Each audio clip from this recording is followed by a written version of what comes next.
Hi, I'm David Manti, and welcome to a new episode of the Today in Manufacturing podcast. With me this week are Jeff Reinke and Anna Wells. We're the editors of Manufacturing.net and Industrial Equipment News, and we each have just about 20 years of experience covering the manufacturing industry. Oh, it's hard to say. Yeah.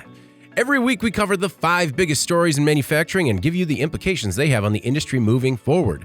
Before we get started, please make sure to like, share, and subscribe to the podcast. You can also help us out a lot by giving the podcast a positive review on Apple Podcast or whatever platform you use. If you want to email the podcast, you can reach us at Jeff, David, or Anna at IEN.com with email the podcast in the subject line. We also go live every Thursday at 2 p.m. on YouTube, so subscribe to us at IEN Magazine so you get a notification whenever we go live.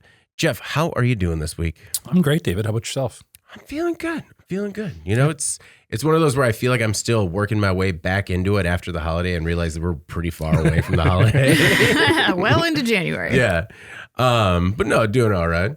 Good. Anna, how about yourself this week? How you doing? Good. It's definitely one of those days in January where we're so far removed from real weather that it's 20 something and it feels great. It was a balmy 20 this morning. Like normally you walk out of the house and you're just like, how long can I be out here before I start to die? Yeah. And this morning I didn't have that feeling. I was like, oh, you know what? I don't have a glove on and that's okay. Yeah. Like I didn't cough once immediately just coming outside. Right. But yeah, it's, this is that lull right before it gets way worse for a minute. But then it'll be fine. Then spring will spring. Yeah, the sun shall return again. All right. Well, before we jump into our first story this week, we have a word from our sponsor, Red Zone. This week's episode is brought to you by Red Zone. Employees want a sense of purpose at work. It is one of the main reasons a person will leave a job. With only 33% of U.S. workers engaged in their roles, it's to nobody's surprise that low productivity and high turnover, especially amongst Gen Z, is costing businesses billions. The 2024 Frontline Workforce Engagement Study from Red Zone gives you solutions that support employee retention and efficiency on the plant floor. And it comes after 150 on-site factory assessments. So, download the 2024 Frontline Workforce Engagement Study now. You can find a copy in the chat, the live chat, as well as in the body copy. Check it out. Let us know what you think. All right. Our first story this week. Nearly evicted EV maker plots return with super cheap minivan. Faraday Future is a California company founded in 2014. The company made news in February when it was nearly evicted from its headquarters. Luckily, they made some payments. Last May, Faraday told investors that bankruptcy might be in the cards, but now the automaker, which has delivered just 16 vehicles to date, says it is going to make a new line of minivans. The potential price tag was perhaps the most shocking thing to come from Faraday at all, because the company says that these minivans are going to start around $20,000 or $30,000. According to J.D. Power, the average price of a minivan in the U.S. is somewhere between $35,000 and $55,000. Faraday says the FX line of vans will be, quote, AI enhanced, but didn't really say how. Motor Authority says the first FX could be ready to deliver this year in both electric and range-extended powertrains. At CES, Faraday showed off a prototype, but it was of the luxury minivan that the company's calling the Super One. While no one was given, or no price was given, let's remember that the company's FF91 sold for more than $300,000. And money might be an issue. After some $3 billion in investment over the last 11 years, Faraday had just $7 million cash on hand as of September. Anna, do you think that we're closer to the company's demise? Or would you say it's more far away? I think money might be an issue is quite an understatement. Fair. I mean, it seems like, sometimes 7 million sounds like a lot. And then you see it juxtaposed to, what was it? 3 billion. 3 billion. Yeah. Yeah. And you think, okay, maybe Yeah. maybe the end of the year. Right. Like if it were my bank account, I would feel really good about $7 million. Yeah. But for Faraday Future, not so good about it. You kind of wonder at what point are you throwing in the towel when you're a company like Faraday, who's really given it a go over the course of, now more than a decade, delivered only 16 vehicles to date, which is low. Mm-hmm. Mm-hmm. And obviously they want to give it, after all the investment, I think they want to give it, the old college try, get it, do what they can do. But to be honest, like this feels really unrealistic. Backing up a little bit, electric minivans, which it sounds like this would at least have one full EV version, potentially a hybrid as well. Mm-hmm. Electric minivans are a great market opportunity for somebody. Mm-hmm. Right now, there's only one on the market that is really targeted towards like a family or consumer. There's a few like work vans. Yeah. But the ID Buzz just hit the market. Right. That starts north of $60K. Mm-hmm. Many are selling in the low 70s, so like $72,000, $73,000 for those. I think if someone can come in and fill the niche of a family vehicle EV at a lower price point, you would definitely see a lot of buyers be interested in that. I do believe that. Mm-hmm. So that raises some questions for me on what Faraday Future is actually doing here, because I don't understand why you would nosedive then down to $20K. Right. Because it seems like it's not necessary. And if you can barely keep the lights on, like, why? Yeah. If there's room to, still get away with an extra $25K per vehicle and still be very competitive. Right. In a market where hardly anything exists. So it's not like you're trying to be the lowest cost provider in a very crowded market. There aren't vans on the market now. I mean, there's a lot of space there for somebody. Yeah. And then if you even look at like gas powered minivans, you still like, you got about a lot to work with there. Oh yeah. In terms of, there's not anything cheap out there. So, and to me, it's like if you're going to come in at a $20,000 minivan, and you're kind of making a low margin, high volume play there, you need to have some highly profitable luxury vehicles to back that up, maybe to eat up some of that. Mm-hmm. But if you're not selling them, then, you really have to sell a lot of those vehicles. I feel bad saying it, but the approach just feels borderline laughable to me. It's just so outlandish to me. I see, of course, again, a niche for that for sure, but like there's a niche for any low cost product. You just have to be able to profit, there's a niche for $5 tennis shoes, but can you make any money doing that, Yeah. So I'm not optimistic on this plan. Mm-hmm. I'll just leave it there. Yeah. So you think that's a big paradigm shift going from 16 over 11 years to a lot more? Yeah. Like we're just going to Tens of sell, thousands. you know what? Let's sell a ton of these $300,000 luxury vehicles. And then we can, I don't know, make up our losses on this $20K minivan that. Well, okay. For the record, the $5 shoe, I'm in. You know what? I'm at least going to give it one try. Yeah. I'm not going to expect a lot.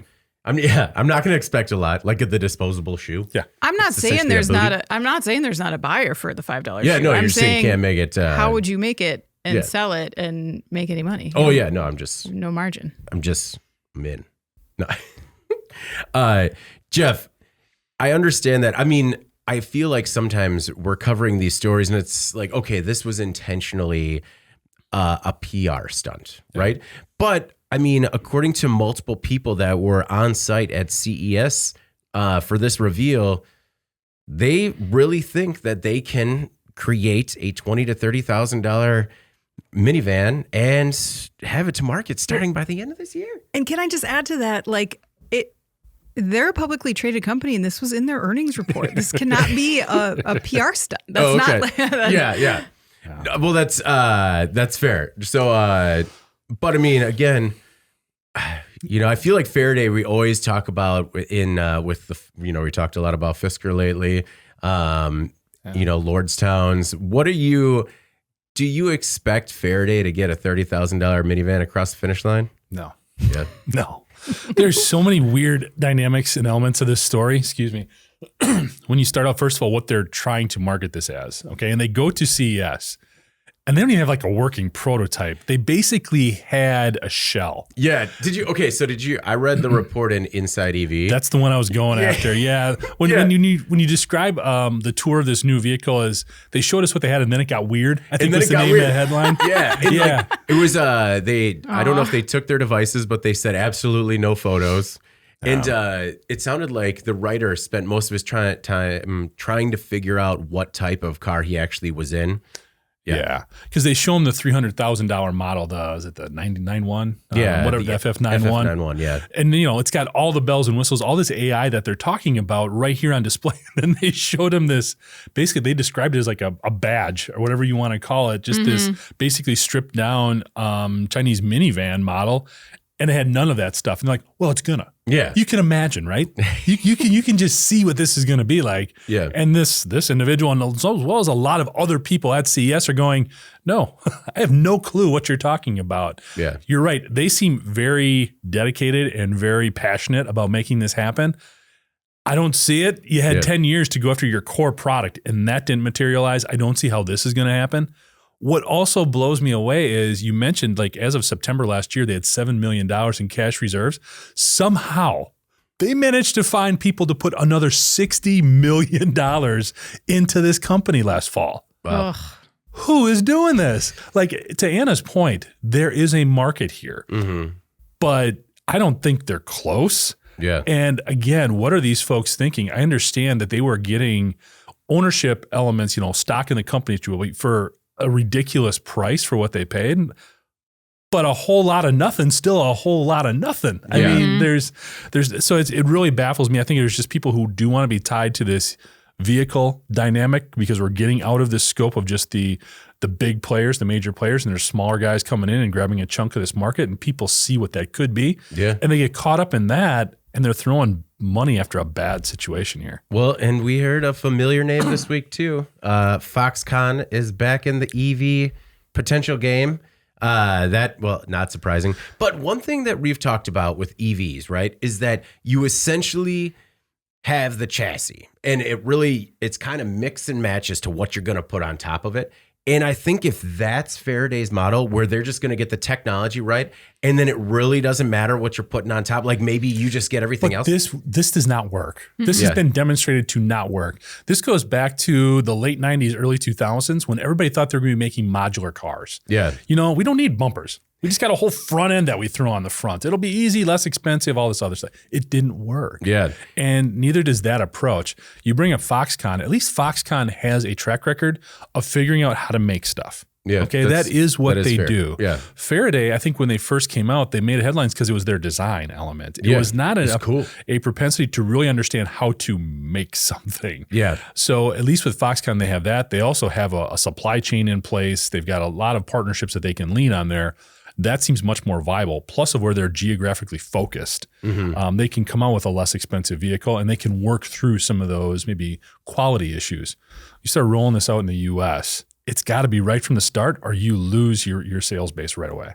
Well, that's what I was trying to do is figure out how they say this with a straight face. And if they figure out that component where they can basically source everything else from a Chinese counterpart to just put on top of their technology, then it makes sense to me, because then the only manufacturing they have to figure out is sort of that the EV guts. But again, that's just me trying to figure out, okay, let's say this is real. How do they do it? Yeah. Never underestimate a human being's ability to sell themselves on their own idea. Yeah. Because, they must have been good at it too, because again, they got another $60 million in funding. So it's crazy. Yeah, they've had a lot. $3 billion in investment. That means there's something there. But it's a story we've seen so many times where that a company can be really good at making a few luxury vehicles, and then when they try to branch out, it's just like, okay, you know what?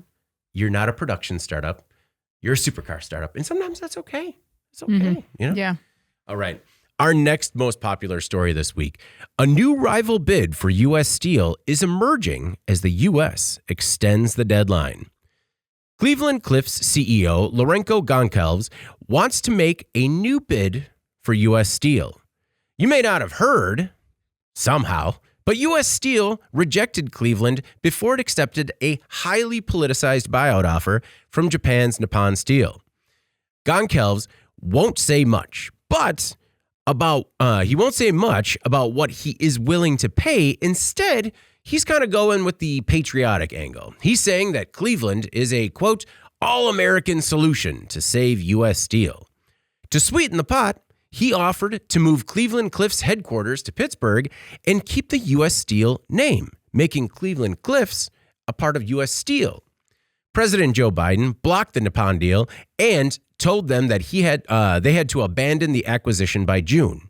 However, this new deadline has made U.S. Steel more confident that it can get the deal done, even though President Trump has publicly opposed it. Biden said the deal was a potential threat to national security. However, according to the AP, the U.S. Committee on Foreign Investment in the United States couldn't say one way or the other if there was a security issue.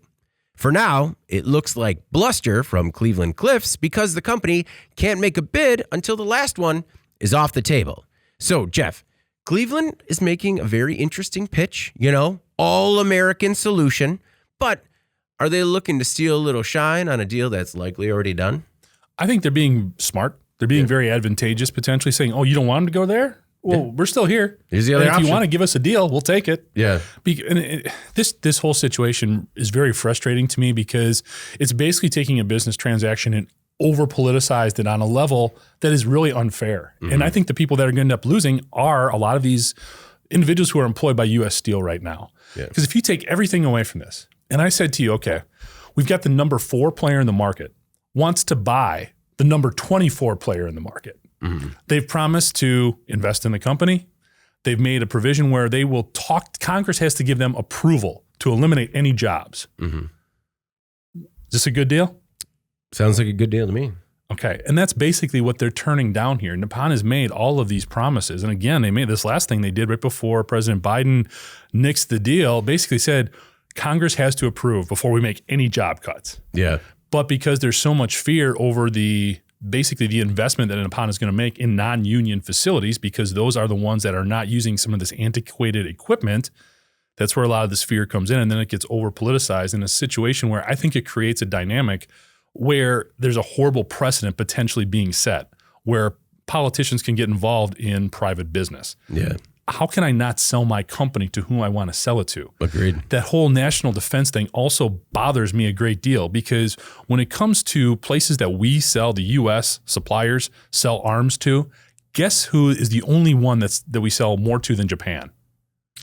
Ukraine. Or Ukraine. Ukraine right now. After that, it's Japan. It's over $1 trillion a year in missiles and guns and bullets and all sorts of stuff. Yeah. Where does the national defense concern come in? This does not make sense to me at all. Again, it's being overly politicized because everybody wanted the union vote. It's going to be interesting to see what happens now when President Trump gets in. They've kicked the can down the road to June. We'll see. But it's really too bad. If this does not go to Nippon, that will be to the detriment of all those workers at U.S. Steel, in my opinion. Because when it comes to Cleveland-Cliffs, this is a company. Remember, we did a story last year, February timeframe. They had to close a facility and lay off 900 people. Yeah. This is also a company that's down in revenues from a year ago. They're not in a great place for this type of acquisition. They're also number 22 in the world in terms of steel. It's not like they're a huge player. Yeah. Not even they're the second largest U.S. steel maker. Yeah. So there's a lot of factors here that from an economic perspective and a business perspective makes zero sense. Well, when you're putting 22 and 24 together, maybe you're looking for efficiencies, whereas when you're putting 4 and 24 together, you can actually have real investments to revive that facility. Exactly. And I am when I was reading the story, I was very intrigued as to how President Trump will go about this, because he has come out publicly opposed to the deal. But I mean, he had to. Yeah. But he's also one to not shy away from a good deal. And, sort of the rebirth of U.S. Steel on his watch. So I don't know. I thought that I was very intrigued by how investors and U.S. Steel seemed more optimistic when the deadline was pushed. It seemed like they're like, okay, we'll get the deal done. Yeah, true. Anna, how about yourself? Do you think this is a deal that gets done? And is Cleveland-Cliffs a real kind of bidder or player again in the potential deal? I think that, so to answer your first question, I think the thought with the deadline being extended was that, from what I read, it sounds like there was some discord over whether or not this was a national security threat. There was some disagreement over that. And so the idea being that if they pushed the deadline down the road a little bit, they would have, Trump come in and take another look at it and then maybe see if it does go through. Again, for how much it's been politicized at this point, it's really hard for me to predict what will happen. Yeah. As for the Cleveland Cliffs situation, what they're looking at, I think, is a hostile takeover. It's really not about like bidding, and this is not like a. Yeah. I mean, U.S. Steel has a ton of bad blood towards Cleveland Cliffs. There's been a lot of stuff come out in the last few days. Cleveland Cliffs CEO has, I think, kind of lost his grip on what is diplomatic to say publicly. Okay. And he's getting pretty real. Like Automotive News reported that he had some very harsh words for the auto industry in particular. Now, the auto industry has opposed this prospect of Cleveland Cliffs taking on U.S. Steel because of what they say are antitrust concerns. He accused the auto industry of taking advantage of artificially cheap steel in the U.S. From global steelmakers like from Japan and China. He further accused automakers of having, quote, killed the Midwest through globalization and the pursuit of cheap labor and materials. And he said that they continue to bleed money despite that. He added, quote, tariffs are coming to protect you, but you need to deserve to be protected. You need to deserve to be helped. Ooh, coming out swinging. Yeah. What does that even mean? Well, see, so he is saying that Cleveland Cliffs would be willing to work with the auto industry to help protect the security of the supply chain. Okay. But clearly very aggressive rhetoric from him to start. And then Auto News also then printed a statement from U.S. Steel, who came back after that and said, Lourenco Goncalves' press conference remarks are another attempt to shift attention away from the illegal, monopolistic conspiracies he has engaged in, all in the face of declining performance at Cleveland Cliffs. It is like drama central right now with this situation. And so I think the idea that this like hostile takeover would somehow be less contentious is ludicrous. And for him to say that this is an all-American solution really stands in contrast to the fact that the auto industry in the U.S. is in opposition to this deal. And so is U.S. Steel. So, very confusing to see how that one would play out then if that's the next best option for everyone involved, which I don't really think it is, because I agree with you, Jeff. I'm not sold on this being a national security issue. I think that it feels wrong to people and they don't like it for that reason. And I don't think it is like based in fact, Yeah, I agree. I can appreciate the emotional element of it until you do look into the facts of it. Yeah. I think that he plays on some current hot button sentiment when he says things like, we are the all-American solution. I mean, we have seen this cultural turn to more of a nationalistic culture. And so I think that you just say that you can say something as simple as we're the all-American solution. And that gets a lot of people to think like, well, how come it can't be the all-American solution versus the Japanese solution? And I think, unfortunately, for a lot of people, the argument is that simple. Like, it's unfortunate. Until they look at the facts. Yeah. I get that. And what's interesting here, too, is Nucor has not entered into this conversation. Yeah. They're the largest U.S. steelmaker. They're like number 15, I think, in the world, somewhere around there.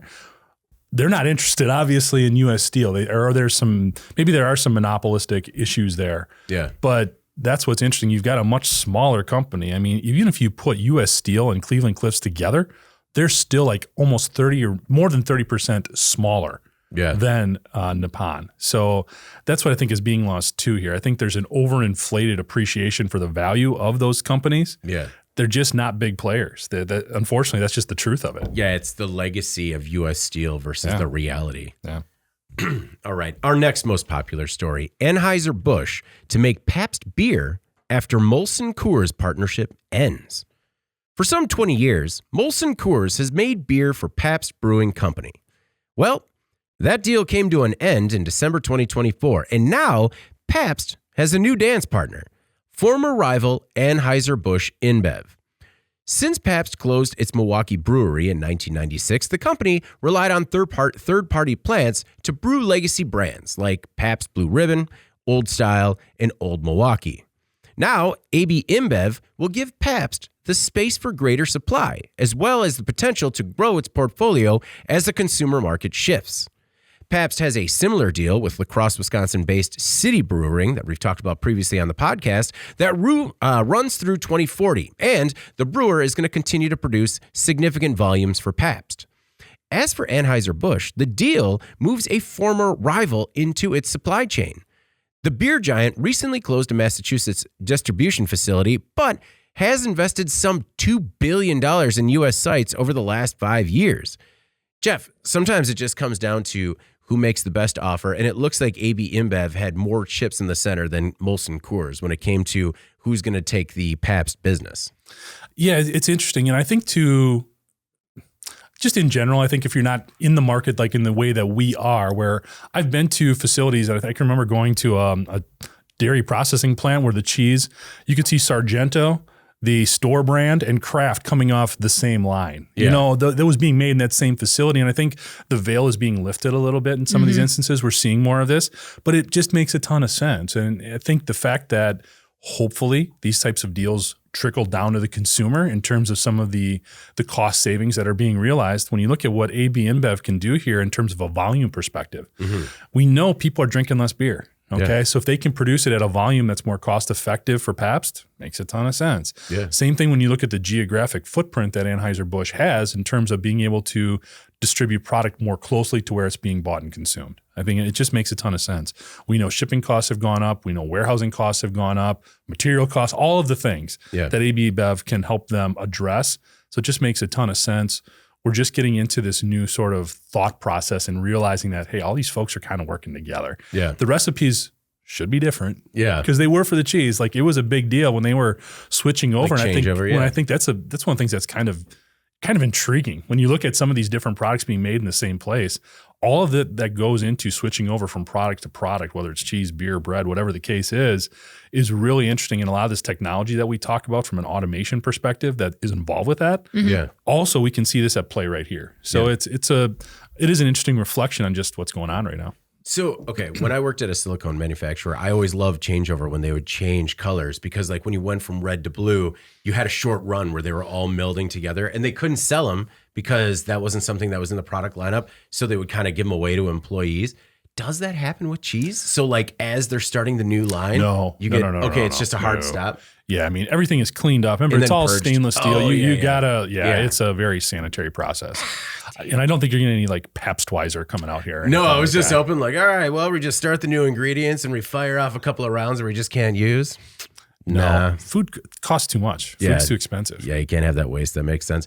Do you think so? Is it also a nice fit in terms of, with the downturn of the beer market? Is this going to kind of fit really nicely in for AB InBev in terms of production that they've lost with their own products and kind of supplementing it with work that they're doing for Pabst? I mean, you would think. Yeah. You'd think that makes a ton of sense in terms of opening up that capacity. We've talked recently, too, about them making investments within their own facilities, and this is probably one of the reasons why. Yeah.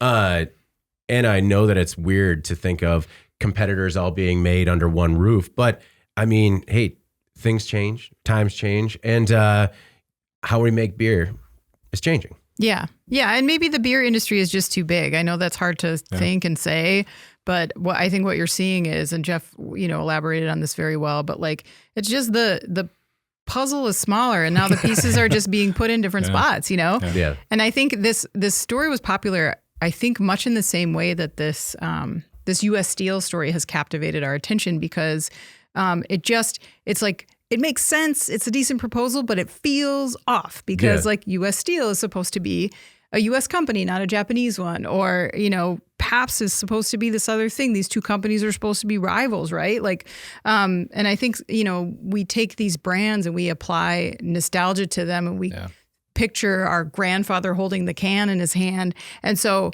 it's hard to envision how these two players would connect and why this is happening, right? But as you mentioned, the industry it's shrinking a bit. We're going to see some more changes that are along these same lines. We're going to see closures, spin-offs. We're going to see probably some consolidation, and then things like this, where you see two rivals on the same production line making beer on a contract basis. That's what's going to happen. And honestly, the practical point for me is like you have to look at the U.S. market and all of the things that have come in the last decade or so that have grown in popularity significantly that are eating into this beer segment. Mm-hmm. You have cannabis, you have seltzer, you have craft brew, you have NA products, that are like growing. That industry is growing so quickly. So those are all those fluctuations in consumer demand that are going to impact production.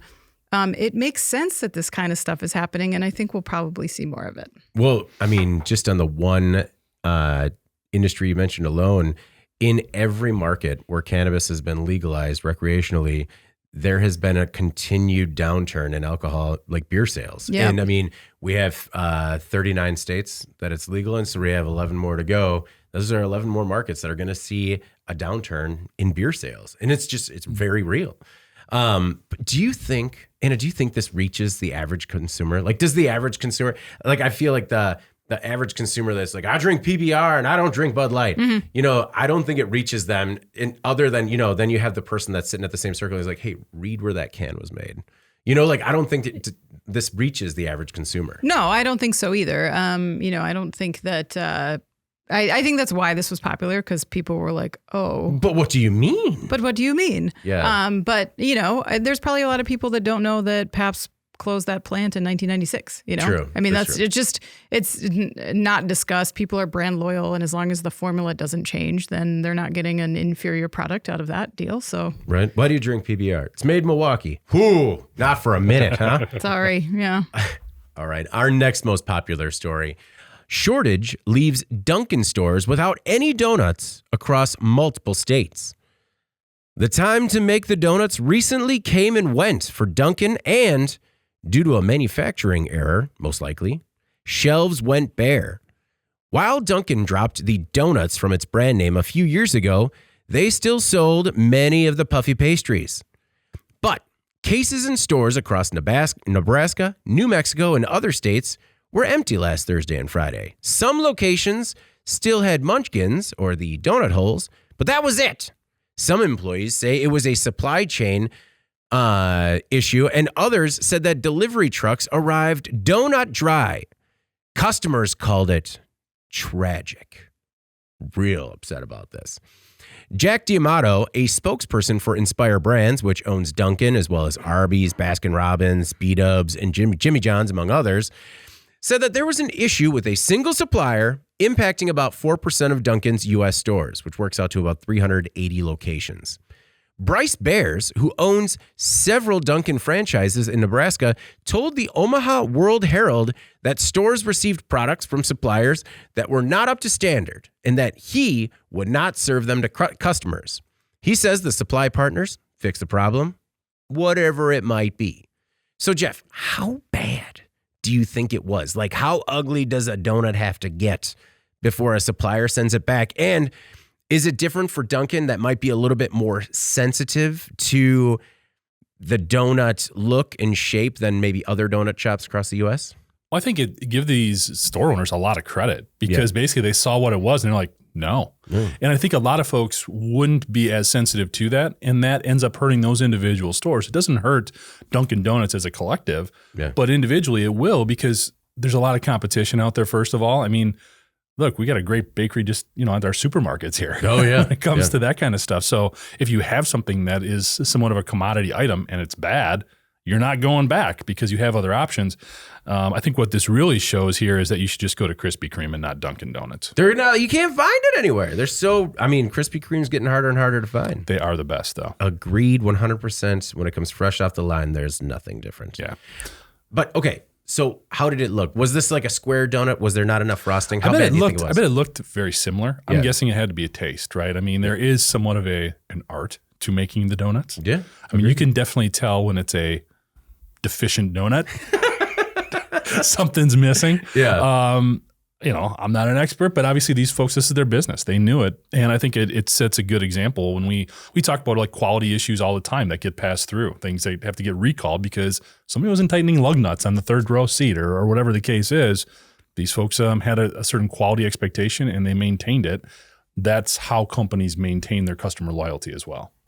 I mean, so the blame has to be on the supplier, right? Before 100%. That's even on 100%. the truck, you have to let them know what's going on, what the issue is, before you even waste time and resources shipping it and hoping like, maybe they'll be fine with it. Yeah. I mean, it'll be interesting. I think there'll probably be some follow-up here in terms of what was wrong. Because my initial thought was maybe material costs led to some, second-rate sourcing here or something like that. But really, when you look at the core ingredients of sugar and flour and things like that, those prices have come down a lot over the last 6 months. So I don't know.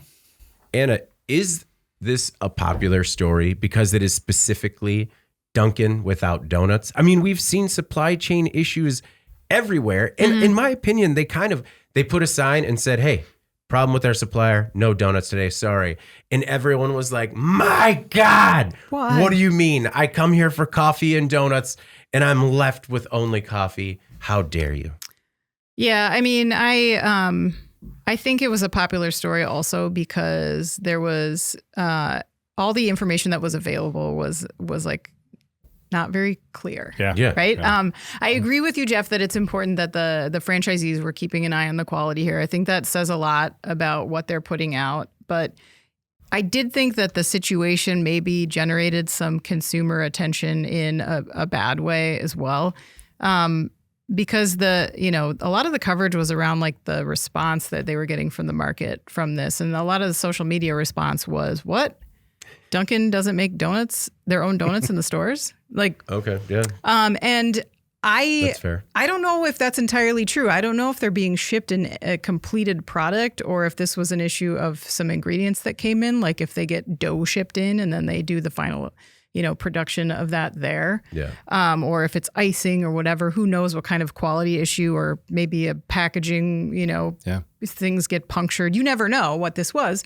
But you don't know what this was because they didn't tell you, And so, and to hear it like a manufacturing error, I think people think of like your local bakery as this nice warm pastry product coming out of an oven and it's being made right on site there. And it feels very cold and kind of distant to hear that manufacturing error. So I think that if they had maybe elaborated on that a little bit, they could have stemmed the tide of some of the response. And I think also the fact that they sort of, this article that we ran, it was really a patchwork of interviews, comments from individual store owners, customers, employees. Yeah. Nothing from Dunkin' corporate. Yeah, it was, mostly, I think we do these stories all the time, right? Where it's just like, unless it is going to bankrupt your company. I mean, more is always more when you give people information because you almost weaponize people and the speculation on the internet, and then you have no idea what is truth by the time you try to get ahead of things. Yes, and that was my problem with this entire thing because I think that they really let the internet build the narrative of what happened. I can't tell you how many headlines I saw that said things about a mysterious donut shortage. Yeah. Like the only reason it's mysterious is because no one explained it. Isn't nothing mysterious about it. It was a problem with an ingredient or whatever. Did you notice that those donuts were only missing in locations currently with those weird drones above them? Exactly. Mm-hmm. Like suddenly, there was a chemtrail contamination of the donuts. And it seemed like the speculation part of it really kind of took over. Yeah. And to me, that was a little bit unforgivable. I think that as a big brand, a big national brand like that, even if it's only impacting a couple hundred stores out of your thousands and thousands, you owe it to the market to explain that a little bit so they don't get the wrong idea. Mm-hmm. Because the wrong idea could be very weird. Yeah. If you let people take control of like whatever that is, and just be straightforward about people understand if your ingredients get compromised or your supply. That happens all the time to everyone. Just say it. I think lean into this in a marketing perspective. Once just really lean into donuts are back. Get all of those sound bites from the TikTok videos, the YouTube videos of people being like, what do you mean donuts are gone at Dunkin'? And just like, just that clip hard cuts you, donuts are back in Nebraska. Like, I think there's a real opportunity for Dunkin' to maybe play off of how ridiculous some of the speculation got, and kind of use it to their advantage, or just try and pretend like nothing ever happened. I guess. Hopefully the story goes away with the next news cycle. But we say it a lot too, where it doesn't matter how big the company is. Sometimes the way they approach a crisis is shockingly bad. Jeffrey, do those podcasts on risk and crisis management, and the entire industry is built on try and figure out what kind of crazy scenario could happen and how we will address it. So that way there's a roadmap for it, right? Mm-hmm. And, no one at Dunkin' was just like, okay, let's just spitball here. What if one day there are no donuts? What do we do? And it's just like, that'll never happen. Don't worry about it. It happened in 2021 also, by the way. Really? Mm-hmm. I mean, come on, there should be a playbook here. The playbook is get the donuts back in 2 days, which is what they did. Yeah, true. Yeah, luckily, crisis averted, I guess. I don't know. Does this wind up being a good thing for Dunkin' in the long run? Just because? I think it's just another day. Just another day? I mean, I do want donuts now that we're talking about them like endlessly, so maybe it is good for Dunkin'. I do want donuts, but my favorite donut is the glazed croissant. But because of Nolan's incessant need to call them croissant, I can't buy them because I can't go to a bakery and order it without just hearing him like, yes, could I please have that glazed croissant? And I just hear him in the background like, you mean a croissant? And it's just, oh, you mean that croissant? Yeah. What would happen if we brought in nothing but like 24 jelly donuts? I would be sad and enjoy watching you eat them. Yeah, no, I would also be sad. Yeah, it's just, I guess if it was like a desperate day and like maybe I had a late night before, I might take it and try carving like 1 to 2 centimeter side off of each and eat that. Maybe scrape the powder off of it. But luckily we're not there right now. All right. Need to go get me a glazed croissant. Croissant. All right. Our most popular story this week, the worst in show. Many people want to know what the next great consumer electronic gadget is going to be, but everybody wants to know what is going to crash and burn. So a panel of self-described dystopia experts from e-commerce site iFixit has judged some products from CES 2025 as worst in show. It's an award no company wants to be given to the, quote, least repairable, least private, and least sustainable products on display. The issue is the increasing amount of surveillance technology built into these devices. Who needs a microphone in a washing machine or a camera in the refrigerator? The ultra-human rare smart ring was labeled as the least repairable. The rings cost $2,200 and look sleek, but the battery only lasts 500 charges, works out to about 2 years of use, and you can't replace the battery without destroying the device. Thus, least repairable. Bosch's Revol Crib uses sensors, cameras, and AI to monitor your infant's vital signals and trigger a rocking feature if the baby needs help falling asleep. But the Crib reportedly preys on parents' fears and, quote, collects excessive data about babies via a camera, microphone, and even a radar sensor. SoundHound's AI in-car commerce ecosystem is difficult to say and powered by its automotive AI, which pushes it to unnecessary extremes. The feature, quote, increases energy consumption, encourages wasteful takeout consumption, and distracts drivers, all while adding little value, making it the least sustainable on the list. TP-Link's Archer BE900 router won, quote, least secure at CES. The company, which is a best-selling brand in the U.S., has products that are vulnerable to hacking. And finally, perhaps the best award is the, quote, Who Asked for This award. And that went to Samsung's bespoke AI washing machine, which took the top billing with features like features that, quote, no one needs, including the ability to make phone calls. Because, Jeff, sometimes when you're doing the wash and there's an emergency, you need to say, hey, washing machine, call wife or whatever.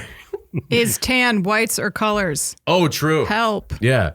Actually, hold on. Realistic. Hey, washing machine, is this something that or call the significant other to know whether or not this garment is washed and whether or not it's washed on hot or cold? Because that's a real thing that happens. Where all of a sudden anyway, Jeff? David needs it. I mean, yeah, I'm talking myself into how this is something everyone needs. You could do that for all these though. And that's why I think any product is wide open to criticism. Say the things you don't like about it, that's fair. But I think in a lot of these cases, especially when we're talking about a consumer electronics show where the whole gist of the show is to show all of this crazy technology that's out there. Yeah. Because it's not even about what it is right now. It's about what it can lead to. It's about the things that will become other things, right?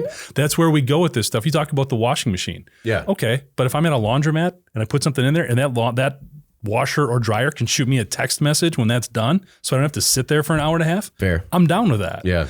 Now, the one that caught my attention was like the baby monitor with all that stuff in there because, new parents, that will drive them insane. I could definitely see what that could lead to.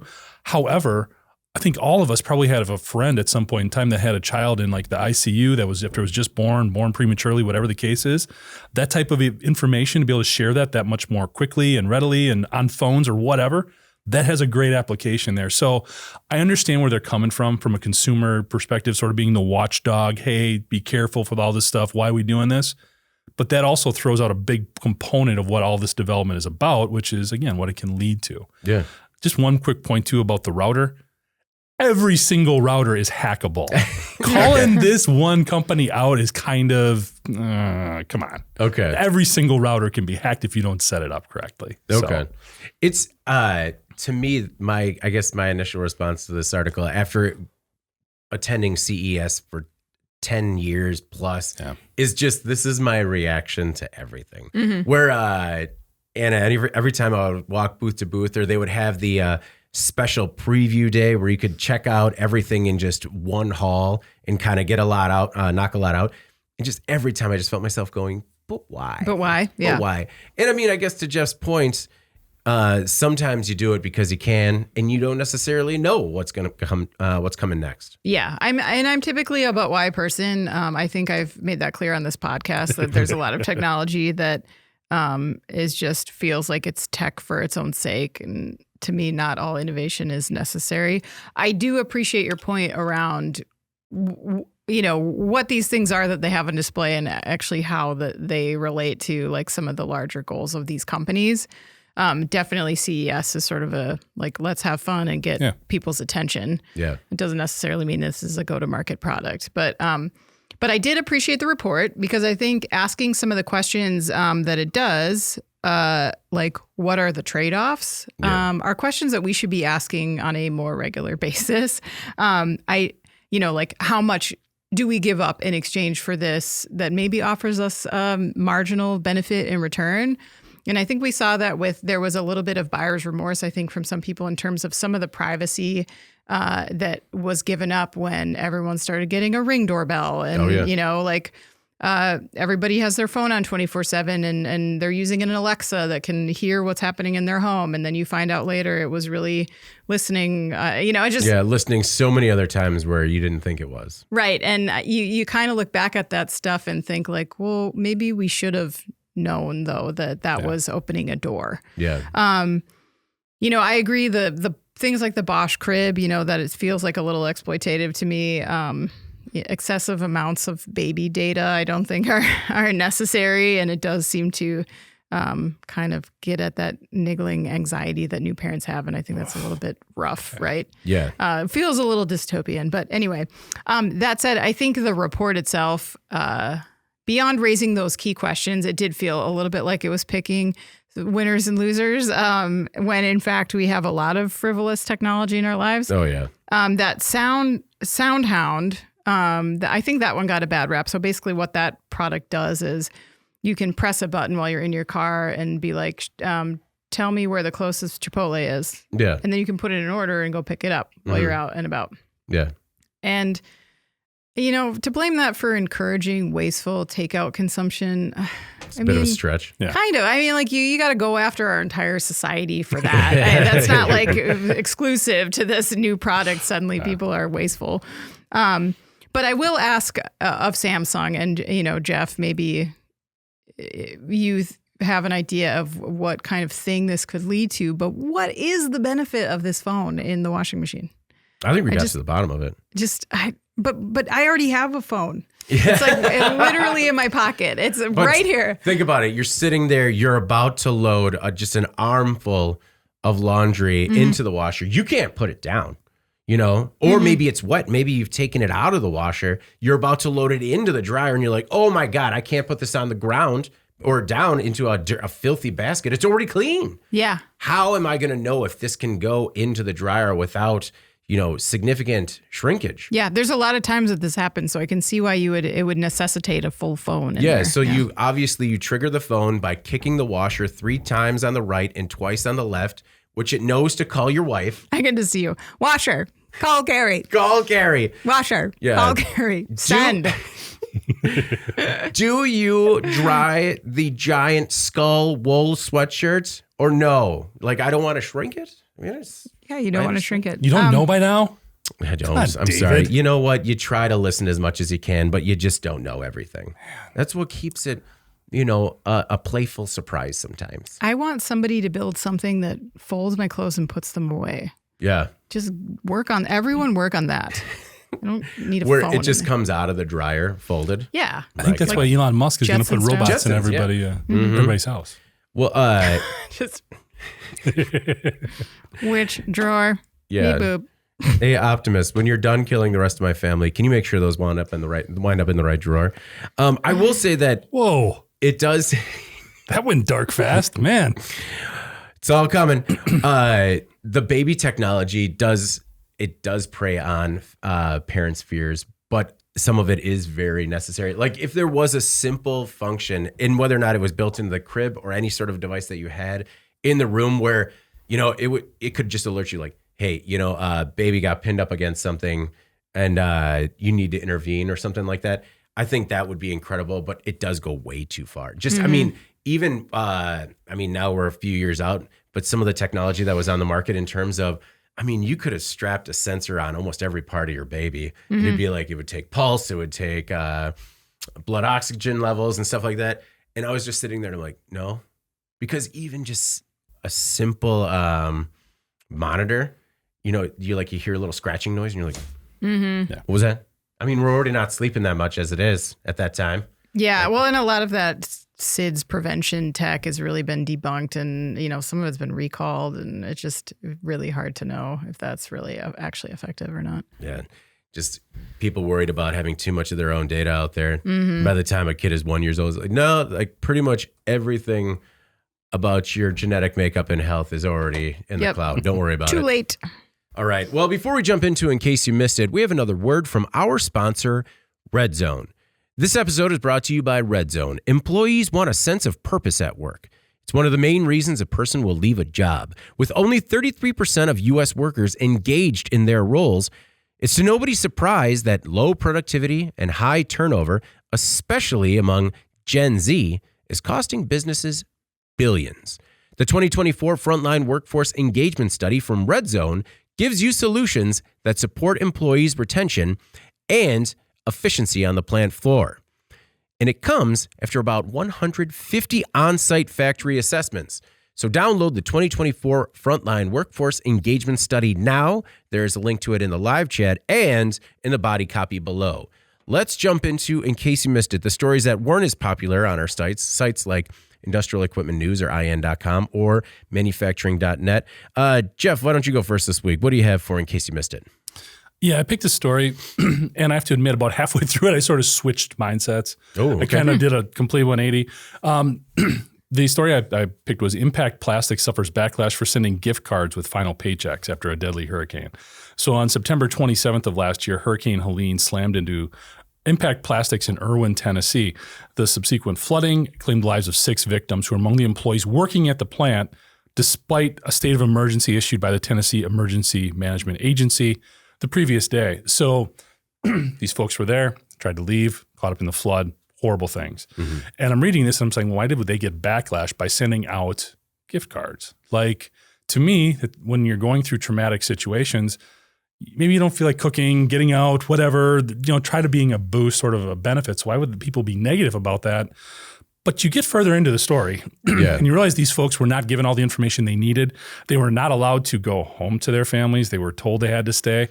And then there is a lawsuit that's going on as well from these victims' families. Yeah. At which point I'm going, how tone deaf are you that you would send out these gift cards? This is not smart. Yeah. So I wanted to bring this story up because we talk so much about culture and being in tune with your employees. This is a prime example of probably somebody who's trying to do a good thing, had a well intention, but was definitely tone deaf to the situation. Because I can appreciate how these families felt after saying, we're in a lawsuit because we feel you guys screwed up and that led to the death of a loved one. And you're sending me McDonald's or Chili's gift cards. Yeah. That does seem just so naive and removed from a proper response to the situation. Yeah. I really don't even know the right words to use there. But that was just how I felt initially seeing it, thinking it was an overreaction. But then coming around full circle and really agreeing with these families in terms of how it made them feel. Well, and what's the saying you always say, like with poor excellent initiative, poor execution. Yeah, and I mean I thought the same thing. Where it's just, you know what, let everybody know that gift cards are available, or in advance just say, like, have a note or something that says, to what you just said, we understand that everyone's fallen upon hard times. If this helps you get a meal or something like that, you don't just kind of drop them in, throw it in there, and send them away. Like, hey, or just say, these are available. If you'd like it, we'll send it to you. Well, especially we live in this environment where it's so hard to retain employees and get new ones. We've got all of these unfilled positions within manufacturing. This is a word of mouth thing too. This creates a very uncomfortable dynamic for this company, who's not only looking to replace these workers, but then you've got this situation within the community where you've got people, they're already contentious and you're just feeding a lot of that. Yeah. You kind of wonder long-term viability, how this could affect a smaller company in a smaller area, population-wise. Just not wise, just not smart. And I think, again, the lesson learned here is just, man, pay attention, read the room a little bit. Yeah. Mm-hmm. And maybe in moments of crisis, seek out the input of other people around you. Yeah. Maybe brainstorm. I mean, and maybe it was, hey, I want to do a good thing. I want to send out, it was like $300 in gift card. It was for quite a number of employees, but maybe talk to people about how we could do it with a bit more of a soft touch. Right. Anna, what were your thoughts on Impact Plastics and, the situation that came up when they were sending employees and their families these gift cards? Yeah, I agree with everything that you guys said. The only thing I can think of is potentially because of pending litigation, maybe the company is being encouraged not to speak to the families at this time because of what is being, pursued legally. And so maybe that was the thought there, was that they wanted to do something, but because I agree with you 100%. Like, why would you not sit down with these folks and say, what do you need? What can we do to help? Yeah. Versus just kind of cold sending out these, just like this, I don't know, sad, like insignificant, not very helpful thing. And when they've endured this immense trauma, I don't know, just hard to know, but. No, but I mean, that's a really good point that in almost every situation like that, it is, all right, now it's litigious. Don't make any contact because anything that you say could be potentially used against you. So that does make a lot of sense. Just trying to make right by your employees. Well, Anna, what's your in case you missed it this week? I picked a story that I don't know if anyone actually missed. I just thought that it would be interesting to discuss because I've been following this a little bit about the FDA banning red dye number 3 from foods. Mm-hmm. So obviously this was well covered outside of just our industry as well, but it does impact food manufacturers and pharmaceutical manufacturers specifically. So the FDA, as you know, banned Red 3 from the nation's food supply nearly 35 years after it was barred from cosmetics because of potential cancer risk. So They cited some studies that found that this dye was causing cancer in lab rats.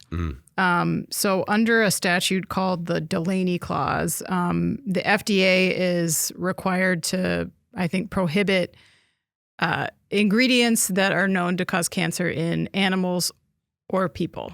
Okay. So they're saying, the way it causes cancer in rats does not happen in humans. Okay. This is out of an abundance of caution. Basically, consumer advocates have been pushing for this for a very long time. And so have lawmakers. Mm-hmm. So, they had said, no aesthetic reason could justify the use of a carcinogen in our food supply. Basically, this red is being used to make, cherry things red, but it serves no purpose outside of that. So, but what I found most interesting about this story was, obviously, there's a lot of impact to the food industry. They have 2 years to reformulate their products to use a different type of colorant if that's what they're going to do. Mm-hmm. Pharma has an additional year after that. It's being used right now in some cough syrups, things like pill coatings, a red pill coating. Yeah. So they have a little bit more time to respond. But, there was some discussion around how, because this doesn't impact humans, the FDA basically has to defend their position if it were brought to court by any of these manufacturers to say, hey, look, this isn't harmful to humans. You have not proven that. Where's the science to back that up? But what I found interesting was that what really drove this was that the state of California enacted their own ban. In October, they announced it. It's on a similar timeline. And so you kind of wonder if while companies can litigate this, will they? Because I know you guys remember when all of that stuff was taking place over the years with CARB and California setting their own limits on emissions, and how it basically came down to the automakers having to decide, look, we're not going to make vehicles for California and vehicles for everybody else. We got one engine. That's what we're doing. Yeah. I could see that happening here, that same logic being applied in the food industry and in pharmaceuticals. What's the point of making two products? And to me, it was interesting because you occasionally see California, which has obviously a massive population, start to drive these issues that trickle down to the other states because of how manufacturing products are distributed. Mm-hmm. Anyway, I thought that was interesting. If you guys had any thoughts on whether or not you think the food industry or the pharmaceutical industry will bother taking this to court or not. I don't know. I think that depending, especially in my opinion, especially the widespread coverage of this particular issue, I think it would be hard for the food industry to come out and fight for potentially cancerous items. Mm-hmm. I know. That's really hard. Just whoa. We're not saying we're pro-cancer. We're just saying that you haven't proven it gives you cancer. It's that's still a hard argument. It was just rats. Nobody likes rats. I mean, think about how many cities have a rat problem. I was kind of curious how this might impact, because again, these are things that have kind of been a little bit more niche in terms of how people look at food dyes and other food additives and pay attention to that, right? It only wound up on my radar really when our kids started hanging out with other kids, and they came and they're like, hey, I can't have anything with this red food dye in it or blue food dye because of various different reasons. It's been tied to hyperactivity. The same Red 3 has been. Yeah. Right. Yeah. And that was the one that that kid in particular let me know. He was like, hey, I just got to warn you. This is in there. It's going to be a real problem. You're not going to like it. Yeah. I'm not going to like it and you're not going to like it. And I'm just like, you are a very understanding 7-year-old. And it makes you realize how much it's in these products, but I just don't see the food industry. This is not a battle you want to fight, in my opinion, especially when there are so many other alternatives. And then that also makes you ask the other question, kind of what took so long? But Jeff, what do you think? Does the food industry fight back? No, like you said, it's a pretty tough hill to take. And trying to validate that. Plus, there's so much perception right now, and people wanting to get back to fewer preservatives, additives, all of these types of things. I think we're also seeing a consumer that is much more aware from a visibility in terms of where everything is coming from, looking at the supply chain, tracing it back. So yeah, definitely it'll be interesting. It's also interesting to see how much time that they have to make this work. Mm-hmm. So they've been giving, I would think, more than enough in terms of turning things around, finding a different option, all that. Well, and they have 2 years, right, Anna? But they're going to know kind of right away, because some of the examples I think that this article pulled, now that it's really out there in terms of how bad it was, when they say conversation hearts, when they say Valentine's Day vanilla frosting, those are things that people are really gearing up to buy a lot of. And I think, I'm not going to buy conversation hearts. I don't have to, it's not a big decision for me as to whether or not I'll buy that or something else.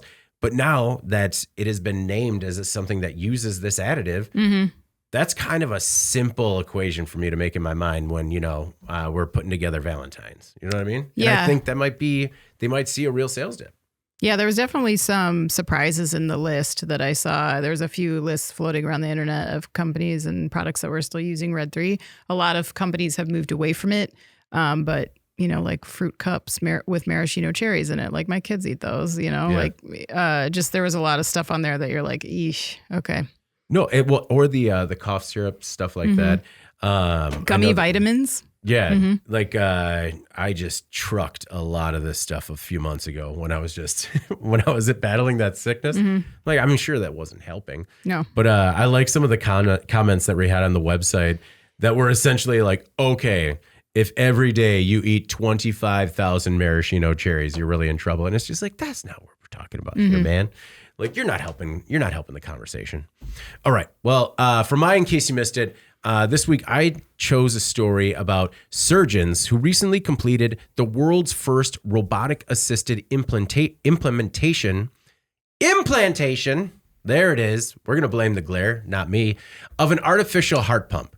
So surgeons at the King Faisal Specialist Hospital and Research Center in Riyadh, Saudi Arabia, have successfully performed the world's first robotic-assisted implantation of an artificial heart pump. It was an Abbott's HeartMate 3.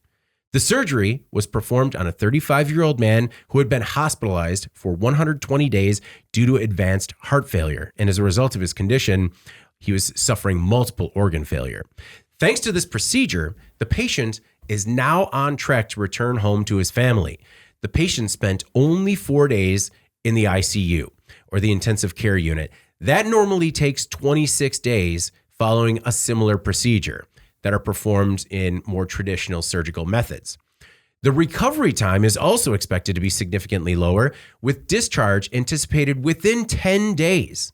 That typically takes 63 days after conventional interventions. Now, I think it almost goes without saying why I chose this story, is in case you missed it, but we are on the precipice of this incredible revolution in medicine, and I think that it will be a tremendous impact on our industry going forward. Just where we've already come so far in, like, let's say the last 5 years when it comes to robotic assisted surgeries, I think we are only at the very beginning of this.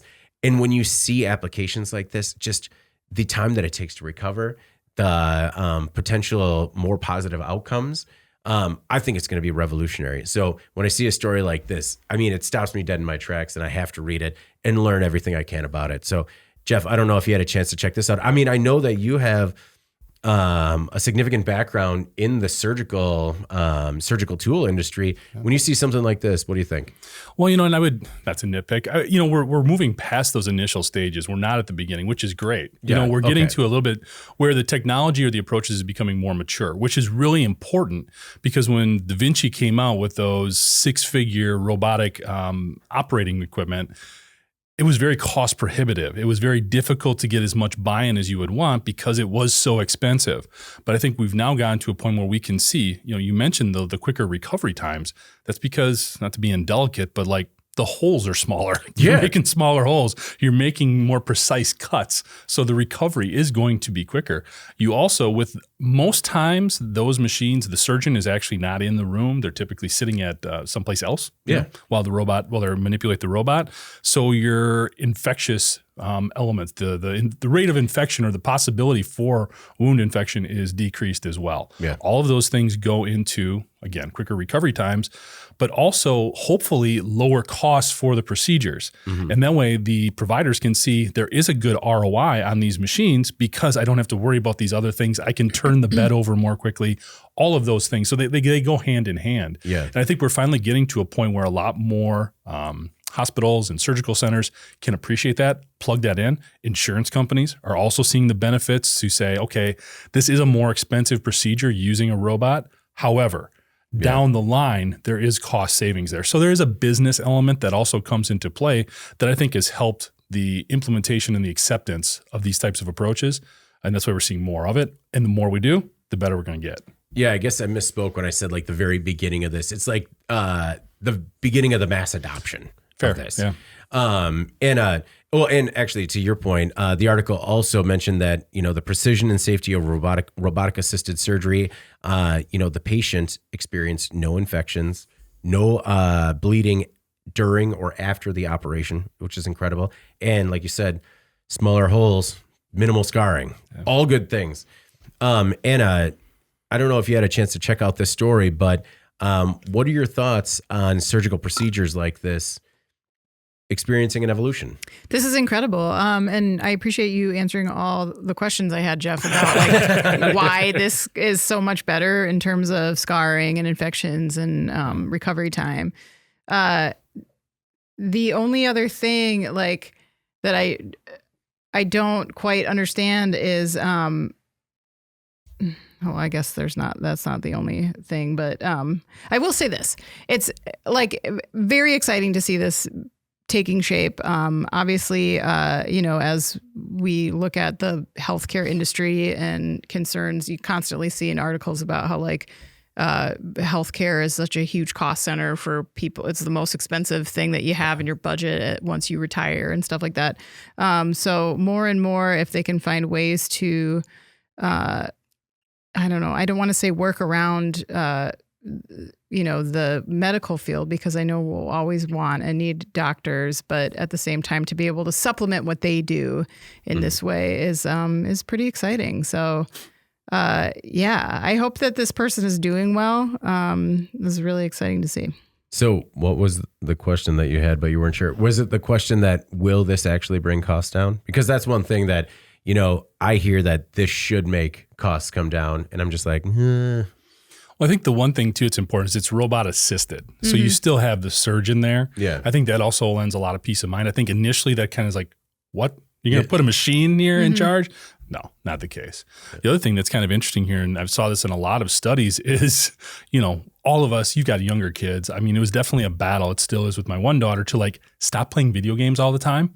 Yeah. They have found that using those controllers for those video games actually shows a direct skill set enhancement for using like surgical robots. Like they've been actually having doctors play video games to get better with the robotic controls. So it's kind of interesting. Because some of the robotic controls are modeled after like a PlayStation controller, because that's what they're, That's what people use. It's using your hands to what you're seeing here. Because typically, and I'm sure they've advanced way beyond when I was messing with them, but basically you were leaning forward, looking at a screen and your hands were down here manipulating everything, even though what you were doing was happening over there. Yeah. So it's different obviously than just being right here, having it right in front of you. Is the procedure able to be done faster? Usually. Okay. That was my question too, because I would think that would also improve your recovery time, just like the less amount of time you have to be under, less anesthesia, all that stuff. The anesthesia, that I don't know, because the actual procedure, well, actually, you're right. I mean, it will definitely reduce the amount of time, but a lot of the time involved with a procedure too is all set up and afterwards and stuff too, which helps from a cost perspective. But yeah, it should also, because you can be more precise, should lower the amount of time you're under the knife. That's awesome. And the other thing is, okay, so when the doctor's in another room or farther away, because, you talk about a doctor across the world being able to perform a surgery that only he or she knows how.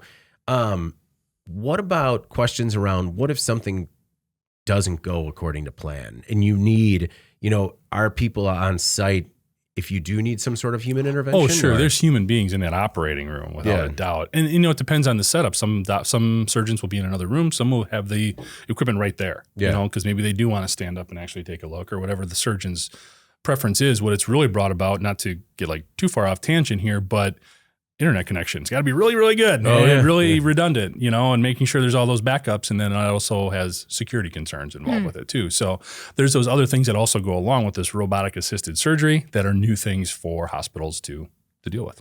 Yeah. When I'm, awake while they're repairing my hernia and all of a sudden I see buffering circles, I'm just like, it cannot be good. It's not the best. No. All right. Well, before we get out of here this week, let's do our final thoughts. Anna, what's your final thought this week? Oh, man. Well, my family, I think I said this last week, but my family was like sick over break and just finally now getting out of that.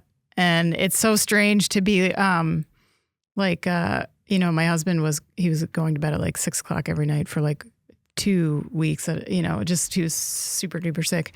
And my son was waking up over and over again during the night because of his cough. And so suddenly I feel like, wow, the whole world is available to me. Like I was like, do you want to watch a movie this weekend?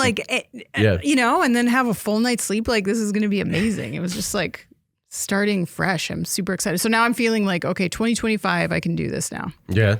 You're ready. You're ready to jump in. Finally. Yeah. I don't really have a final thought this week. What? Yeah. The only thing I was going to say is that, one of my sons is very particular as to what he likes and what he doesn't like to participate in. And that has been an ongoing struggle. And we finally found something that he's shown a genuine interest in. And so it's out there. And like, sometimes you just need to keep working at it. Like, just because when there is that kind of fun learning environment, and there's the real like interest in buy-in. It's, we've just gone through like 4 years of like, hey, let's try this sport or let's try this activity. And just like, maybe he hates everything, but it turns out that, if you keep working at it, sometimes you'll find something, and seeing that change, even though it's been a couple of weeks, has just been incredible. And so, hey, if you're not there with either yourself or your kids, just keep searching because it's out there. Jeff, what's your final thought this week? Final thought is I should have an interesting couple days here. I'm going on a pheasant hunt, and it's supposed to be that day where it's supposed to be like 4 degrees. Oh. And what I keep thinking about this is, yes, it's always so cold when we get out there.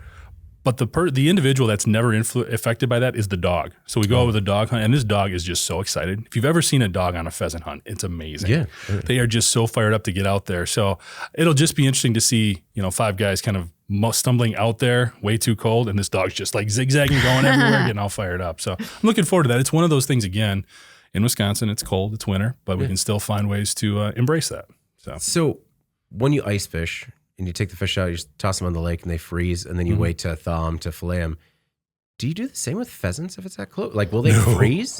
No, no, they're pretty hot. Like, yeah, it's a living thing. So I guess, I don't know how long you're out there. I guess, like, it's usually not too bad. No, we'll, we get them cleaned up before they freeze. Do you clean them? Sure. Yeah. Oh, okay. All right. I'm just curious. I don't know. Again, the cleaning. Want me to record it? I know you loved when I was working on that surgical products magazine, you loved when I'd send you like the hernia mesh images and stuff like that. So. You really had to be cautious of those attachments. I'm glad that now in the latest iteration of Gmail, you get a thumbnail, because before it was just like, all right, here we go. I did enjoy sending David emails that says, hey, check this out. And I'll be like a huge picture of some surgical procedure. Yeah. All that is that it's inside a person. Yeah. That was just like, I don't know where that is or what's happening, but I don't like it. I don't like it. I don't like it. All right. Well, before we get out of here, please make sure to like, share, and subscribe to the podcast. You can also help us out a lot by leaving the podcast a positive review on whatever platform you use. If you want to email the podcast, you can reach us at Jeff, David, or Anna at IEN.com with email the podcast in the subject line. You can also subscribe to our daily newsletter. Make sure you get it delivered to your inbox first, and subscribe to us on YouTube at IEN Magazine so you can get a notification whenever we go live every Thursday. All right, for Jeff Ranke and Anna Wells, I'm David Manty. This is the Today in Manufacturing podcast, and we will see you next week.